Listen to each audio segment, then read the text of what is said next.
attempt to declare a victory, and then it was over because the Iranians are not going to stop just like that.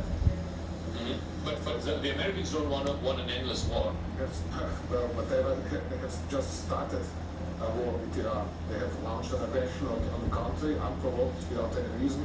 How far can Iran go? How long can Iran go? Iran can go at least as long as it went against Iraq, when attacked by Iraq back in 1980, which was 8 years in that case.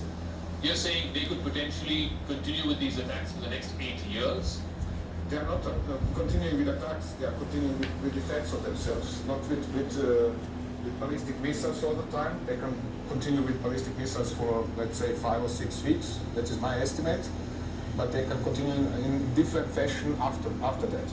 Okay, all right. Just give me 1 second. We're getting more breaking news. According to top Indian government sources and intelligence reports accessed by CNN News 18, Ayatollah Ali Khamenei was never in a position to negotiate. Neither was he a negotiable option for Washington. America now is demanding calls for complete nuclear dismantling of Iran, not merely the surrender of its uranium enrichment, the stockpile, or the surrender of warheads.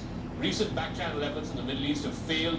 Just days before this escalation, Iran rejected a key U.S. demand and insisted on retaining its uranium enrichment capabilities.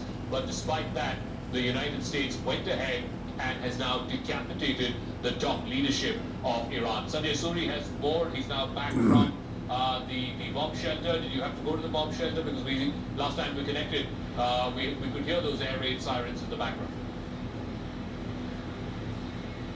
Yes, sort of dived in and emerged just now.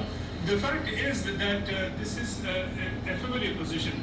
The Khamenei regime was never going to back down. The demands from Iran's point of view were simply unacceptable. One, it was not just about the nuclear issue, and on that the demand was not just that it abandon nuclear enrichment, but abandon its nuclear program entirely, and also agree to oversight of nuclear enrichment to an extent that they could not accept.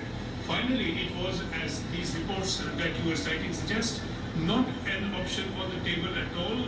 The Americans wanted complete abandonment of the entire nuclear program. That Iran was never going to accept and did not. It wanted complete elimination of its ballistic missile program. That again, Iran was never going to accept. So this was non-negotiable. The talks, in any case, arising from these reports, appear to have been redundant to begin with. These positions were so widely divergent that there was not even the beginning of any convergence point possible. And the result is what we have seen. And this was a time period, no doubt, used by the US and Israel to prepare themselves. And as you were reporting just a short while back, the claim from the Israeli government is that 40 of the top leaders were eliminated in the first 1 minute. So this would have been an operation where all of these targets were established, their location was established, they were all then struck simultaneously. And that is the hope, the Israeli hope and the American hope, that this would send a message and scare the rest of the Iranian government into submission. That has not happened immediately. It's not very likely to happen in the near term. Okay. I want to get into another story. Remember, the Indian embassies across that region are closely monitoring the situation.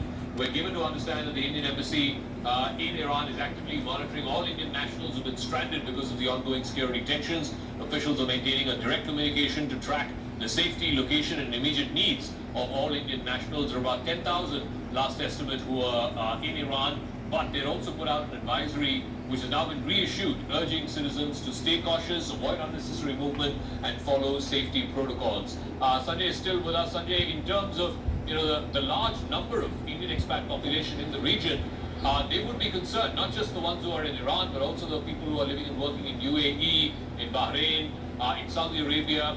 What are you hearing from various Indian missions in and around the region? Israel is coming under attack repeatedly. Iranian ballistic missiles are reaching the Israeli air defenses, and they have been